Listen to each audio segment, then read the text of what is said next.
Welcome to Coffee and Conversation. My name is Honorine, and today I'm with Ashley Arcidiacono, who is pursuing a PhD in chemistry. Ashley, thank you for being with me today. Of course, thank you for having me. Let's start with an introduction. Sure. My name is Ashley Arcidiacono, and I'm a PhD student in the chemistry program at FSU. I received my bachelor's degree in chemistry at Villanova University, which is a small private school right outside of Philadelphia with a very great basketball team. And then while I was at Villanova, I received an NSF-sponsored RU at Purdue University. So that's where I started more of my independent research career. That was with Professor Shelley Claridge at Purdue, and I worked under Professor Jared Paul at Villanova University. And that's actually how I got to FSU. My professor that I worked with at Villanova, Jared, he knew Ken Hansen. They both worked for the same postdoc advisor. And as I was going through the process of applying to graduate schools and trying to figure out kind of where I fit in, I'd been on a bunch of visits and none of them were really clicking for me. And the deadline was coming up. I was about 3 weeks away from the deadline. And Ken Hansen came to speak at Villanova. And the talk was great. And it was like everything I wanted to do. And I was like, I can't believe you didn't tell me to apply to FSU. And then he introduced me to Ken personally, and he said, well, why don't you come down and see the university? We have a visitation weekend next weekend. So I flew down to FSU, immediately clicked with the program and with Ken. He's an excellent mentor and, an amazing scientist, and the rest was history. So I came down to FSU to get my degree, and I've done a couple of things since being here between, more service forward activities. Like I've been a member of GWIS, the Graduate Women in STEM organization. So I helped organize their annual Art and STEM event, which I think just finished up for this year, but with the direct libraries. And then also less service forward, but I've also done summer research at the University of Arizona. We have a collaborator out there, Professor Scott Saavedra. So I went out to Tucson in the summer, which was not the best time to visit. So I've done work out there, and then actually, quite literally, we are sitting in the apartment I just moved into to start my postdoc at the University of Chicago. Okay, so what a great journey, like a successful journey. NSF, when you were basically you were just a bachelor or you were doing your master already? I received two honorable mentions from the NSF. One was as an undergraduate at Villanova, and then the other was as a first year graduate student at FSU. So you didn't do a master, you went straight from your bachelor to, Yes. wow, that's awesome. And why didn't you want to go through a master? I think that going into graduate school, I knew what I wanted to do. So I kind of had that benefit of, since I was young, I loved science. I have a mom that's a immunologist. So there was always kind of science around me. Got to be in lab spaces when I was really young. So I knew I wanted to do science. And then I also knew pretty early in my academic career in college that I wanted to go into academia. I had a really excellent advisor, Jared, who I was talking about before, and it just kind of cemented for me that this is what I wanted to do. So for me, a master's, which at FSU in the chemistry program, you get an in-flight master's. So along the way to my PhD, when I became a candidate, I got my master's degree as well. But trying to do it separately, I thought, well, I just want to get to the end, and this is a way for me to do it. Oh, that's great. So you didn't feel like you don't feel nowadays that today that you missed on something by not pursuing a master.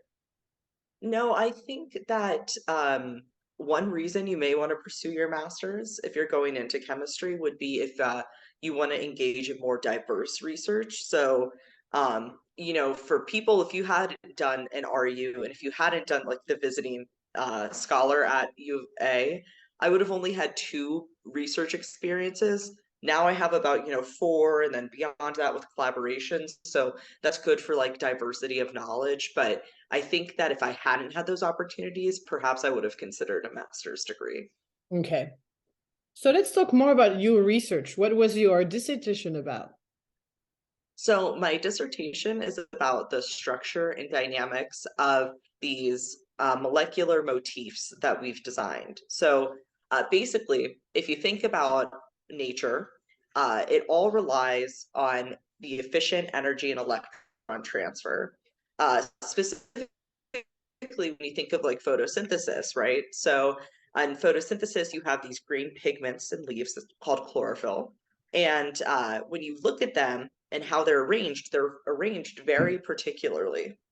And then all of a sudden, if this chlorophyll molecule goes from this orientation to this, the energy transfer shuts off, and the electron transfer shuts off, and there's no, life as we know it ceases to exist. So part of what I've been doing in my research is we use instead of like the natural the way that nature imposes molecular orientation, we use these motifs called metal ion linked self-assembled bilayers. So you can kind of think of it as there's a substrate of metal oxide, and then we have molecule 1 and molecule 2, and then they're held together by some sort of ion. So you basically create a sandwich on a surface of molecules. And it imposes orientation on them, just like we see in nature. And my goal has been to try to understand that orientation so that in the future, the known orientation can be used to design more efficient energy and electron transfer processes. Wow, that's fascinating.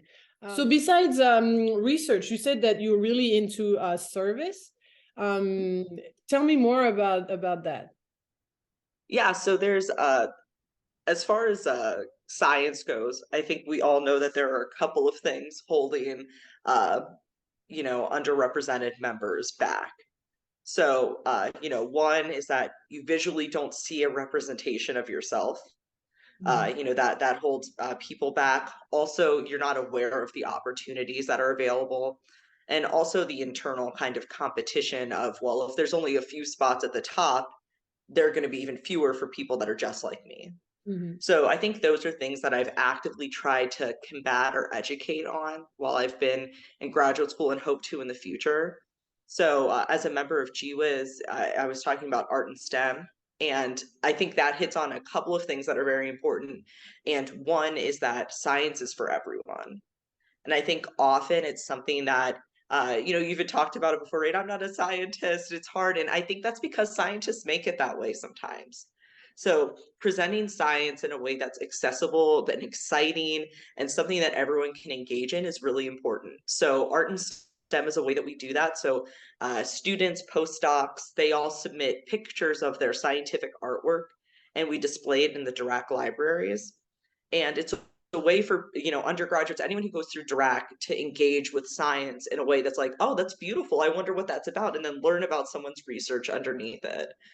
um, Also, just GWIS in general is a great way to kind of involve or draw upon the other women in STEM, which is really important. Understanding that you have a support network of people that are like and trying to combat that what I was talking about before, that competition that you sometimes see is really, really important. So I think it's been a great opportunity to work with GWIS and all of that. Another group that I led was the American Chemical Society hosts a competition yearly, or I guess it's biannually actually, to host a symposium at their national conference.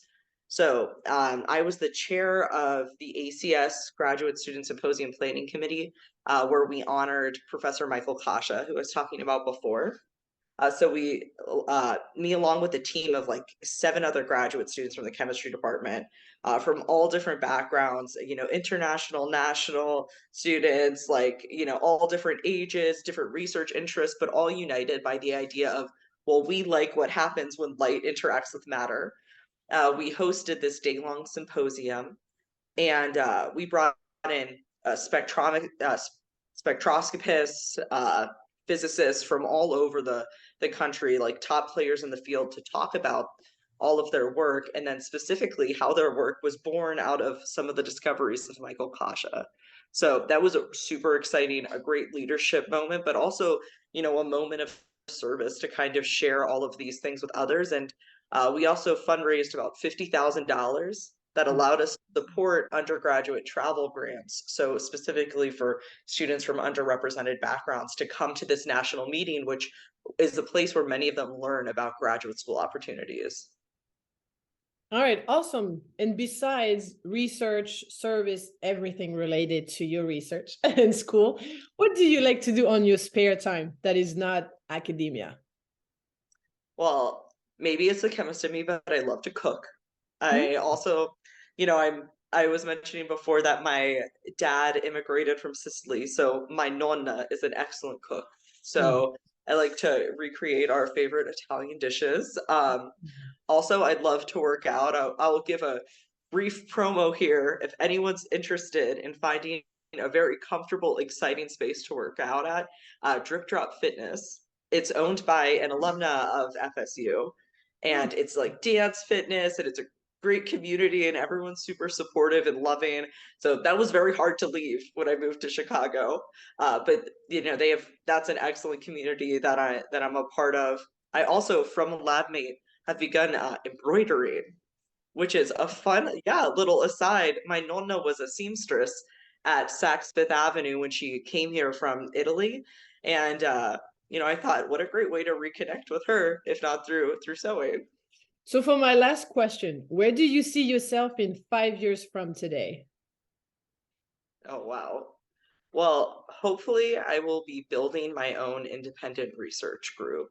Um, I hope to be a mentor or PI at an R1 institution, so research conducting, and also one that graduates PhD students. So I'd like to have PhD students of my own. Um, and then otherwise, hopefully, kind of serving as a mentor to female chemists, people that can identify with me. I think it's super important to try to pass on all of the good that I've received from my mentors in this world. So Jared, Shelley, Scott, Ken, like they've been instrumental in changing, informing what I think about science, how I perform chemistry, and also like how I think or view the dissemination of knowledge, and how we should share this type of chemistry. So my hope is to one day be like some of them, and be able to shape and help younger students kind of identify, how they wish to see the world, and leave their imprint on chemistry. That's awesome. What a beautiful Thank you. conclusion.